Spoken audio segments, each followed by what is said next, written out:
Welcome to the Mary D Show. I'm your host, Mary D, here to be your guide as we extract wisdom and life lessons from thought leaders, artists, spiritual luminaries, and wellness experts. In 2018, I healed from breast cancer without the use of chemotherapy or pharmaceuticals. I love biohacking and plant medicine and what it means to be in relationship with spirit so that we can feel whole and complete. I want to sprinkle you with some hope dust, tickle your funny bone, and inspire you to find your inner roar. Get ready to live your most aligned, purposeful, and joy-filled life now. Hello, my loves. It's October, or as some would say, Pinktober. I say that because this month is Breast Cancer Awareness Month, in case you didn't know. And that is the time when everyone slaps pink on everything and tells you to be aware of breast cancer. I'm not poo-pooing that, but I am poo-pooing the fact that just because someone slaps pink on something doesn't mean that they're actually trying to be part of the solution. So giver beware and know where it is your money is actually going. If you didn't know this already, I am a breast cancer survivor. I've been cancer-free for 6 years now, and it's been a crazy ride. I'm on the other side of most of the hardest parts of breast cancer and that journey, which for me personally was in the first couple of years. So from getting the diagnosis to having surgery and then dealing with the next couple of years of wondering if the cancer has come back because I've had a headache for 5 minutes on a Tuesday afternoon. I think it's important to share with you what that was like and also to give you lots of hope so that you know that there is survivorship on the other side, that it's possible. 1 in every 8 women and 1 in every 833 men will be diagnosed with breast cancer in their lifetime. This means that it's highly likely that you will know someone who is going through cancer or caring for someone with cancer, specifically breast cancer, and you could also be one of those 2 people. One thing I know now that I didn't know before my diagnosis is that cancer does not have to be a death sentence, and also that cancer doesn't care. It doesn't care if you eat healthy. It doesn't care if you eat sugar all the time. It doesn't care if you work out all the time. It doesn't care if you don't work out at all. It is no respecter of persons in that sense. It can actually be a beautiful catalyst for rebirth, whether you have a terminal diagnosis or not. And we're going to talk about that today because I want to talk about what it means to heal from cancer. And quite frankly, anything that you feel is life-threatening or even giving you the feeling that death is on your doorstep. And when I'm having this conversation with you, what I want to ask you to also know is that I'm not just talking about the physical. There's the medical condition of cancer, but also where are there things in your life that show up that you could call a cancer? Are there gossip and rumors that defame who you are? Are there people in your life that are dragging you down? Have the struggles of life gotten you down and you feel like there's no end in sight? Well, I want to give you some tools today that I hope comfort you and give you a flashlight to find the light in the dark. So let me start with my breast cancer story. Back in 2017, during the holidays, I bent over to do a yoga pose and I was standing there in down dog. I went to pick off a random piece of string that was on my shirt and I felt it. I felt a grape-like circular thing just under my skin to the left of my nipple. I was 40 years old and I had stage 2, grade 2 breast cancer, also referred to as invasive ductal carcinoma. It was both estrogen and progesterone positive, which means that those 2 hormones were actually feeding the cancer. The next few months for me were a whirlwind of more doctor's appointments than I had in my entire 40-year lifespan up until that point. If you don't know this about breast cancers, they get staged, which usually indicates the size of the cancer. And then they also get a grade, and it's graded on how fast it's growing. So a 1 would be slow growing, 2 is sort of in the middle, and then 3 means it's growing really fast. And one of the magical parts of my story is that once I had my surgery, which I ended up having a double mastectomy, they recategorized the cancer to stage 1, grade 3. So stage 1 because the cancer had shrunk, and then stage 3 because they say it was fast growing. Now, I'm no doctor, but I'm also not sure how a cancer is fast growing if it's shrinking. I'm also not the pharmaceutical company who made some of these tests. So I'm not going to try and explain that, since at the end of the day, there's no more cancer in my body, and that's what actually counts. Some of you might say, wait, Mary, how did your tumor shrink? And what I would tell you is that I believe it's because I had a couple of root canals in my mouth cleaned up by my holistic dentist. And when he did that, I believe he cleared out the breast meridians, which are the energy lines of the body, and they're related to those root canal teeth and my right breast. It was literally 10 days before my double mastectomy that I had dental work done. And 3 days later, after having the work done, I couldn't even feel the tumor anymore. In the holistic world, many practitioners will tell you that the teeth or in the mouth is where a lot of disease starts. And the numbers are pretty crazy. Around 98% of women who have a root canal and get cancer get it on the same side of the body. So for me, it was my 2 teeth on the right, and the breast cancer was in a straight line to the right breast. And if that's all strange to you, or you're like, where do I find more information on that? You can look up tooth chart meridian. You can Google that. You can also look up holistic dentistry, and you're going to see more information on the studies around it and the correlations. And you can also see if there's anything happening in your mouth right now, or if you've been told you need a root canal. I really encourage you to go and look at a tooth meridian chart, and that will often tell you if there's a certain organ that's related to that tooth.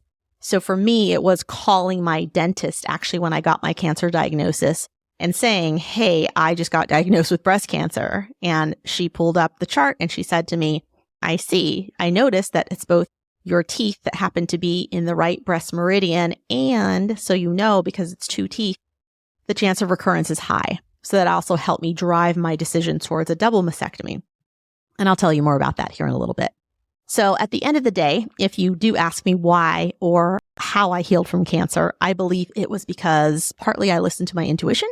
You can throw some luck in there, and probably the biggest part of it is that I really believe that God's got my back, and that this experience happened for me, and that it was something that I was supposed to live through and journey through so that I could be here today and sit here and share this story with you and hopefully encourage you and give you some insights and maybe some perspectives and give you some things to think about. I've learned so many beautiful lessons from getting breast cancer, and I know that it's part of my journey. And again, I really hope that what I share with you today encourages you. And the first encouragement that I'll give you is I hope that you will go and know you're normal. When I say that, I'm referring to actually the last show where I interviewed Bree, who is one of the founders at thebreasties.org. And that's one of her biggest messages for you at the end of the show, which is know you're normal and check yourself, because it only takes a few minutes to actually check yourself every month.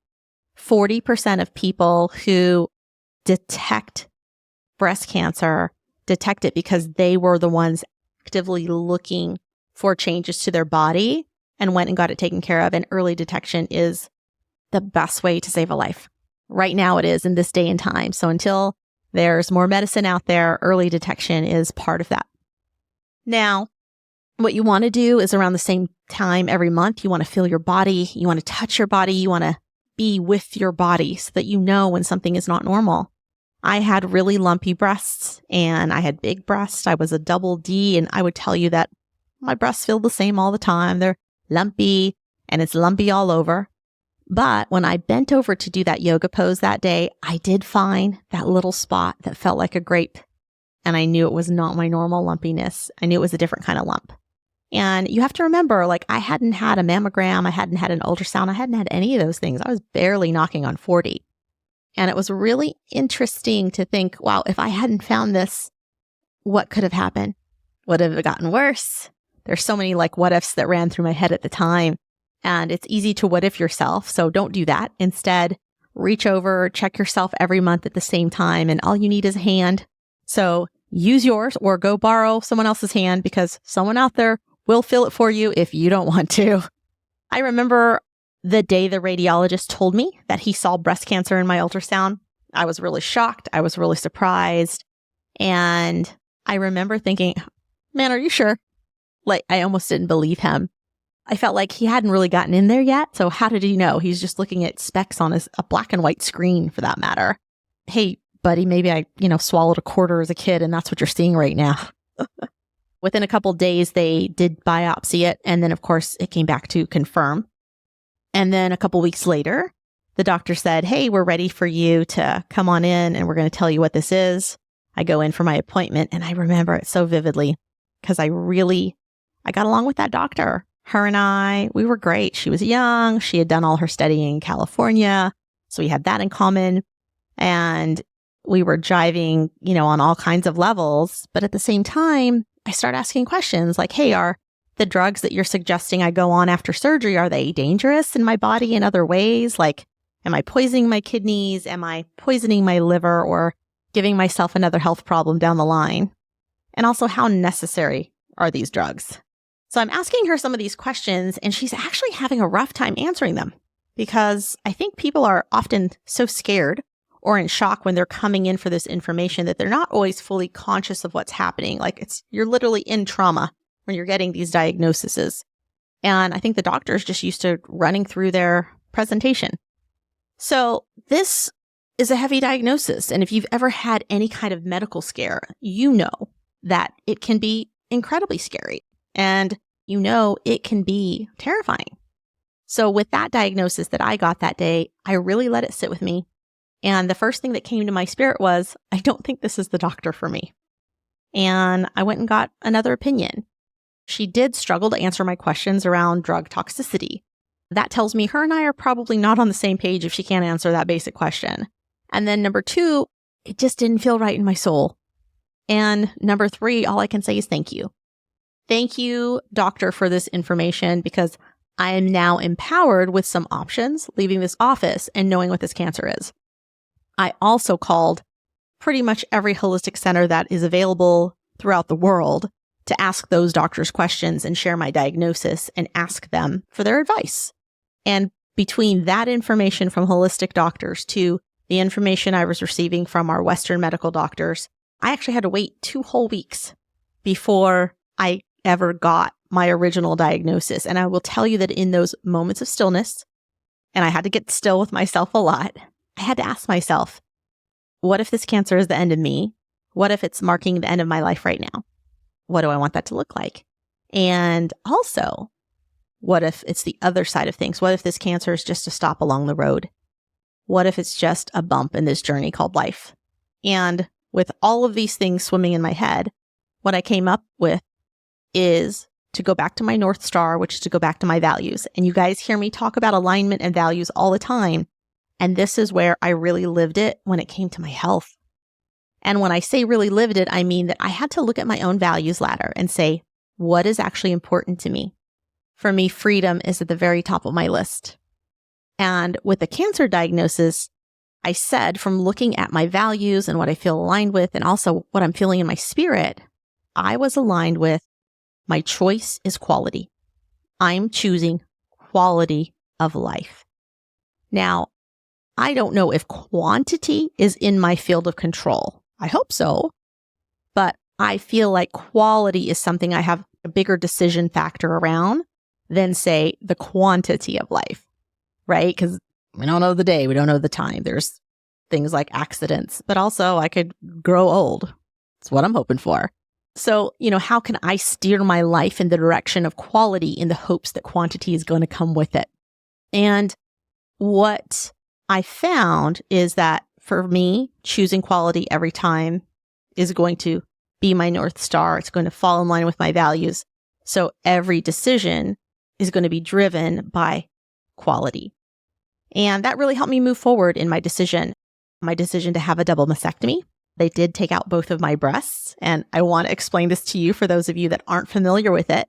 But if you think of a breast like a cantaloupe, the outside is like your skin. And the inside meat is your breast tissue and your fat, and it's the mammary glands, it's all the things. And then, of course, we have the tumor in there, which you can say is like the seeds of the cantaloupe. So in a double mastectomy, they go into each breast and they basically carve out all of the cantaloupe and all the seeds. They take out everything, and all you're left with is a shell. Now, unlike a wonderful cantaloupe shell that usually stays nice and round, that unfortunately does not happen with human skin. And so the doctor goes in and reconstructs the breast to try and mimic what was there before. So I was fortunate enough to have a double mastectomy, and then that surgeon left, tag teamed the plastic surgeon who came in right after her and reconstructed my breast in one big 8-hour surgery. She sewed little stitches on the inside to create the roundness that a breast has and to hold the implant into place. And with that, I woke up from surgery looking down and I was like, oh, I still have boobs. They were wrapped really tight in this saran wrap-like material. And of course, everyone was saying, congratulations. And then a couple of times I even had a nurse introducing the next nurse on staff to say, hey, you got to see these. These look pretty good. And it was funny to me because they were actually treating it like it was a boob job. And I'll tell you that from being in a wonderful community full of brilliant women at the Breasties, who unfortunately are in the same club as me, and we say worst club, best members, that most of us would feel like that is a really offensive thing to say. Because unfortunately, it is not like a boob job. Not at all. With the boob job, you get to keep your muscle tissue, you get to keep your fat, you get to keep your mammary glands, and they're just adding. They're really not taking away, especially taking away everything completely. My breasts were basically amputated off. And if that reconstruction and the stitches didn't exist, my foobs would be in my back, number one. And so foobs, for those of you that didn't catch that, foobs is for fake boobs. The reconstruction is what actually keeps it all looking as real as possible, like they were my natural breasts. For me at 40, I actually had very heavy breasts, always had big boobs, so mine were already aging and I had stretch marks. So I imagine if I had had a breast lift later in life that this might be what it looked like. So I'm thankful to my plastic surgeon, Dr. Danielle LeBlanc out of Fort Worth, Texas. If you need reconstructive surgery, she is the best. She is award-winning, and I can only thank my lucky stars that I got paired with her. She is literally the only doctor from day one that I actually kept, meaning everyone else got the boot because I was getting second and third opinions. And if things didn't feel right, I did not stick with that doctor. And she's the only one that I never had a second guess about. To this day, I can tell you I'm happy and satisfied with the work that she's done. And honestly, her patient care, her level of patient care and compassion, super high. She explained everything to me. She explained not just what was going to happen and what my options were, but what the aftercare was like. And I think that is a really important thing to point out, is not just what's happening, going to happen right now, but what can I expect in the future? And this is so important during the process. If your doctor isn't doing that for you, then advocate for yourself. Ask for it from a patient advocate. Those exist in case you didn't know that. Or go find yourself another doctor. Go get another opinion. So just know that I get it. I totally get it. And I see you when you're going through these really difficult times and difficult situations.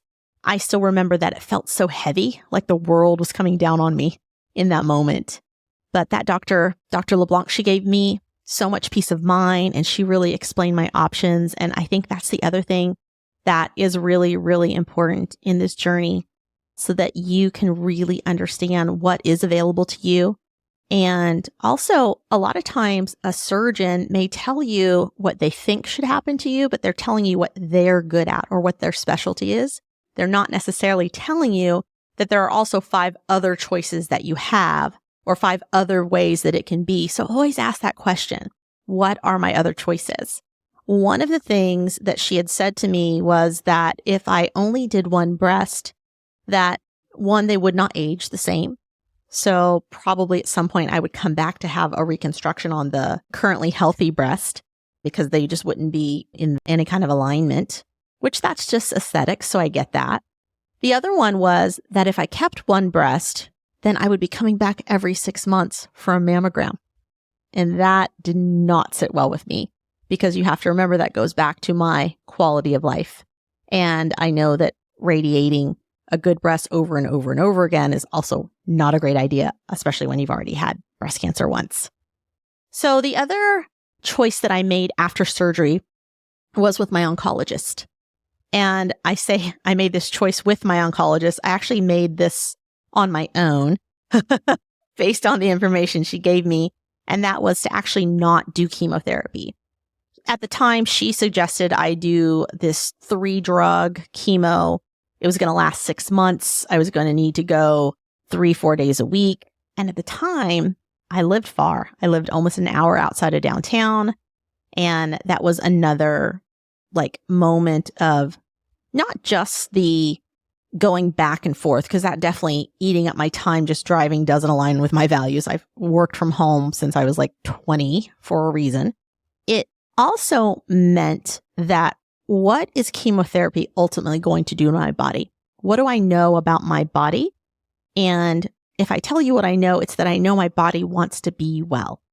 I know that I'm hardly ever sick and that there's probably a reason for that. I also think my body is going to fight the chemotherapy because my body is going to say, what is this poison doing in here? And I know that it's going to break down my body afterwards to a point where it's immunocompromised when it once was not. And I don't know if that's reversible. Now, I am not saying that you need to make that decision, but for me, that was the right decision. There's many kinds of cancers. There's many kinds of breast cancers. All breast cancer is not created equal. And for me, that was the risk I was willing to take. Because when I got my scores at the end of the day, coming out of surgery, that oncologist, she could not look me in the eye and say to me that indefinitely chemotherapy was going to make my life better, or that it was going to keep me healed, or that it was going to take away cancer. What she said to me is that there is a 50-50 chance. So she's got a 50-50 chance with her toxic drugs, and I have a 50-50 chance with nature and love and going within and going with natural therapies, all the other wonderful things that can also either supplement what you're going through or be a treatment if you choose it. And for me, choosing holistic treatment was what I felt like was best for my body. And 6 years later, I'm here to tell you that that's been true for me. And I so appreciate it. Not to say that chemotherapy can't be helpful, because there are definitely times where it can be, and studies are positive in actually the way of chemotherapy. But that wasn't what I had. And this is why I also say you have to make the choice for yourself. Do what brings you peace. So I'm going to give you what you came for, which is how to heal from cancer. And the first one is that healing is an inside job. It's a job that you commit to doing every single day for the rest of your life. And when I say it's something you commit to doing every single day for the rest of your life, I mean that you wake up and your mindset has to be in order. It needs to be conscious and aware and mindful of every thought. When I was going through it, just the thoughts of death. Oh my gosh, the end of my life. What is my family going to do? How are my friends going to feel? What's this going to be like? Wow, do I get to plan my own funeral? It can get really dark.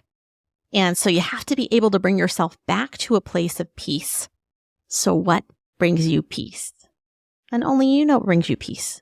And you do that by looking within. And that might mean meditation. It might mean prayer. It might be watching Joel Osteen on repeat. It might be watching Dave Chappelle on repeat. So you have to find those things that bring you peace and bring you joy, because that healing really does come from the inside out. And so much of it is fueled by the chatter that happens right here between your ears. So just know that filling your life with good things, good TV, good movies, good books, good encouragement, the people who love and encourage you, that's the first step to healing from the joy that cancer will try and rob from you. Number 2 is that support is crucial. Find the people who love you and make you feel good, the people who make you feel at home, the people who make you feel seen and heard, because this is an unending journey. And it's unending because the chances of recurrence, they loom afterwards. There is a high chance of recurrence within the first 2 and 5 and 10 years. They say you're off the hook after that. Not necessarily true. And that's why it's looming. Okay. And it's also another reason I chose the double mastectomies, because I didn't want to have to deal with a possible recurrence, because if breast cancer is floating around my body, wants to latch on to some more breast tissue, then it's probably going to set itself in the second breast. And I didn't want to have to mess with that. So that was also in my mind. Again, aesthetically, they're going to heal on the same timeline. That sounds like a plus. So support in this, in whatever your choice is, really critical. I talked about my doctor. I talked about how supportive she was and amazing she was. And that's because she was informative, and she still is to this day. Fortunately, I don't have to see her as often as I used to, other than just a little check-in every few years to make sure the implants are still good and, to make sure my well-being is in order. But anytime I feel a little uncomfortable about something in my body, or if I feel like something's going on, if I feel a spot, she's the one I call. She puts in that order right away and I go get a scan and we see if anything's wrong. And so far we've seen nothing. And that's what we want to keep seeing. So go get support. Support from the people that you love. And if there are people who surround you that aren't supportive in some way, meaning maybe they're not being as serious about your mental health, or they're taking it lightly, or they still expect or demand the same level of availability from you that you've been giving them and you just don't have it, it's really important to be able to voice that and to take a break. If you need the break, take the break. You can take the break from those people. If you got a diagnosis and you're in that situation, you have full permission to pull out that card and say, not today. Not today, devil. And sometimes that devil is another person, unfortunately. So get the support that you need. It is never a bad thing to rest when you know you need rest, no matter what you're going through. And if you're like Mary, I don't have any family or friends that I think I can depend on or any that are supportive. I don't feel like I can share this with anyone. Oh, my friend, I want to encourage you. Please don't do this by yourself. For 5 seconds, I thought about not telling anyone. I was like, I'm strong. Maybe I'll just, do this in the background. But don't do it. Really, don't do it. I remember being on a podcast with the host and I'm sharing my breast cancer story. And she actually ended up on her own show coming out and saying that she had had breast cancer like 20 years ago and hadn't ever shared it with anyone. And I'm like, wow, we're on your show right now and you're sharing it for the very first time. And she's like, yeah, I'm hearing you share it. And I'm thinking, oh my gosh, I thought I had to keep that thing kind of a secret. And I'm like, oh no, this is the time to pull out all the support, because what it showed me is that I don't have to do it by myself. I let the people that I'm so used to supporting show up and support me. And it was a gift for them to be able to show me support. And it taught me how to receive better and how beautiful it is to actually be on the receiving end when you're used to being the one who's giving all the time. Receiving is a beautiful way to accept the gifts of love and support that we can have from other people. And support's, again, really crucial. One of the resources I found just after the fact, maybe like 6 months after my surgery, was the Breasties. And you guys hear me talk about the Breasties all the time. It's TheBreasties.org. I was supported, and now I actually get to be part of this nonprofit that supports women who, you'll find many of them are actually much younger than even 40. A lot of them have what's called the BRCA gene. You may have heard of it. Angelina Jolie discovered she had it years ago in her genes, and she ended up getting a preventative mastectomy. So this means before she even got diagnosed with any kind of cancer, she went ahead and had surgery in hopes of preventing a breast cancer from ever showing up. And it was very controversial at the time. A lot of people would say, why would you take perfectly healthy breasts and cut them out? Well, you would do that because for her and the gene that she had, her chances of getting cancer in her future were almost 90%. It's very high for that particular gene. It's not like a fat gene, which I know you hear a lot of people say, oh, if your family is fat, doesn't mean you have to be fat. Doesn't work that way with the BRCA gene. You're actually likely to pass it on to your children by 50%. So it's another, reason to get tested. So the chances of breast cancer are already high, but not just breast cancer for those that have the BRCA gene, but possibly ovarian cancer as well. So you're talking about a very high percentage of not just one cancer, but two. And with that, that's where I got to give a big shout to Paige Moore. She is the one that actually had the original vision for the Breasties because she knew she had it in her family and she carried the gene herself. She got the nonprofit going and brought in founders. And now the Breasties is what it is today, which is a beautiful nonprofit that supports a community of not just the people who are going through cancer, but those who might have cancer in their family or who have a cancer gene mutation, or even a caregiver. And I'm really, really proud of this organization and super honored to be the chair of their board and to be able to give back in this way. I do believe it's one of the upsides, the silver linings that came out of this experience. So if you are looking for a place to put your dollars today, your donation dollars, or if you want to look at sponsorships for something like the next Camp Breastie, we do that with almost 500 women every single summer, then please reach out. We'll gladly get you connected to the Breasties and let you do some good there. You can check the show notes for the link or just go to thebreasties.org to give or to get support. So, number 1, healing is an inside job. Number 2, support is crucial. And number 3, the cure, the real medicine, it's self-love.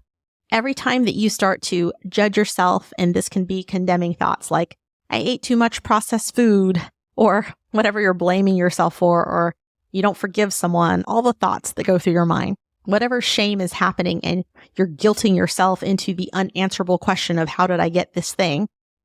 Then there's also the post-cancer guilt and chatter, which is like, oh, wow, now I'm better, but someone else I know and love has cancer. Why am I alive? Why do I get to live? We call that survivor's guilt. And trust me, there's so many ways that our mind likes to throw these things at us. And we have to reel it back to the fact that healing is that inside job.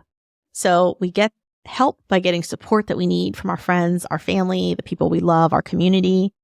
And remember that ultimately the cure is self-love. It's our opportunity to forgive ourselves for not being perfect and for being human. And I don't think that God put delicious food like chocolate cake on the earth for us not to eat it. Should we be eating it every day? Probably not. And at the same time, don't go overboard. You have a beautiful opportunity to reset if you think it was because of something you ate. If you thought it was McDonald's because you went there every day and had an 8-pack of McNuggets or whatever the order is, then you can choose not to eat McDonald's anymore. And that's it. If you want to be right, that's how you can be right. So anyway, back to shame, guilt, all the things that you might be judging yourself for. I really encourage you to look at yourself with lots and lots of compassion, lots of self-compassion. This is where you get to be human and you don't have to be perfect. If you're well, then encourage the next person who is on their journey right behind you. Or if that's not the case for you, if you're like, no, Mary, I'm sitting here with a terminal diagnosis or something that is life-ending, then you know what? See the beauty in the time you have left. This is such a wonderful opportunity to reflect, to take care of any unfinished business if you want to. I think that this life is like a scavenger hunt. We have to find it. We have to find life. We have to find the thing that we need to learn or experience. And if you can't find it, maybe it's just a beautiful time to receive support and love from those that are around you and to know that you're truly loved and that we all have a timeline in this world and in this lifetime. And although we don't always know what it is, what we do get is the choice to wake up every day and decide what we're going to do with that day. And I know that some days are extra hard, and that means maybe it's a day of rest. And then there are other days that we have the energy to do, to go, to see, to love. Find the love and the madness and do that with every breath that you have left. So with that, I want to again encourage you to greet yourself with lots of compassion because it's worth it. And the self-love that you get from yourself is one of the greatest loves you'll experience in your life. That self-love, it is the core of the cure. So number 1, healing's an inside job. Commit to those things that make you feel good and lift up your soul. Number 2, get the support that you need. Surround yourself with the people, the friends, the family, and the community that can support you. If any of you are feeling like you don't have support and you also want more resources, the Breasties also donates a portion of our proceeds every year to Stage 4 research. And just know, if you go to the Breasties, we also have an app. We can connect you with other Breasties in your area with the same diagnosis. There's lots and lots of folks on there who are ready and willing to connect with you. Also, you're going to see thebreasties.org down in the show notes, so you can click there easily. Please go there, get connected, get into the app, meet other survivors, previvors, thrivers, Stage 4, caregivers, anyone for any reason that you want to be in the community. They're there with open arms to support you. There's virtual meetings they do every month, as well as lives throughout the year, Camp Breasty in the summer. It's a really amazing community. So if you don't have your own, please come see us and feel supported if you or a loved one are going through a breast cancer or ovarian cancer diagnosis. And last but not least, the third part of the cure, as I said, is self-love. And that's treating yourself with that compassion, that forgiveness, knowing that every day is a journey and you ultimately have the ball in your court. So you can either choose to dread over everything that's going on and complain about it, which is totally your right.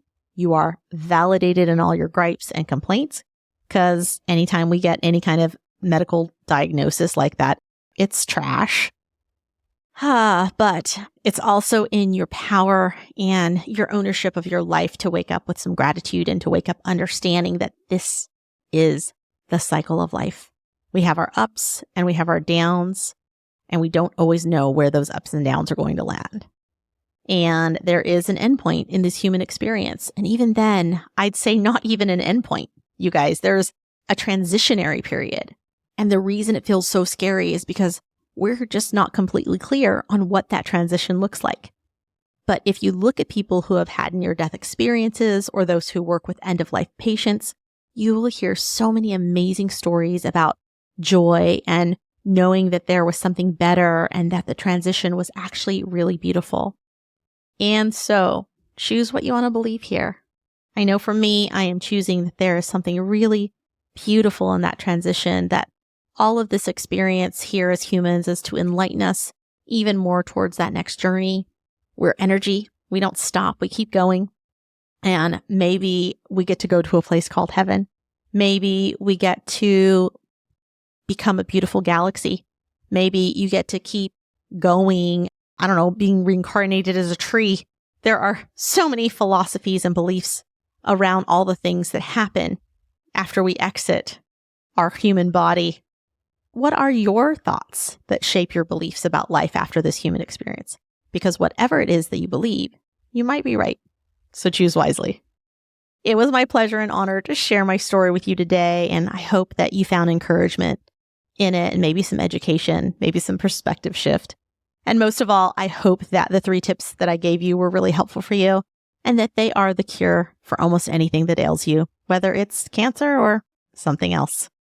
If you've not been over to the show on YouTube, it is over there now at youtube.com/@themaryd show.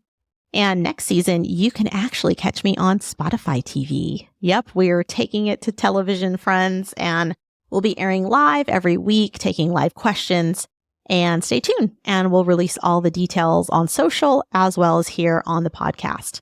With that, tune in next week for a new episode. And until then, may abundance always walk beside you. May joy always go before you, and may love always guide you on your path. And don't forget to check yourself so that you know you're normal. Thank you for joining us on today's show. I hope that today's session inspires you to live an aligned life where you get to take complete ownership of your feelings and decisions to live in your truth. You can connect with me more at www.maryd.com. You can also catch us on YouTube at The Mary D Show. Head on over to Instagram and Facebook and type in @TheMaryD and just look for the little blue check to ensure you're on my official page.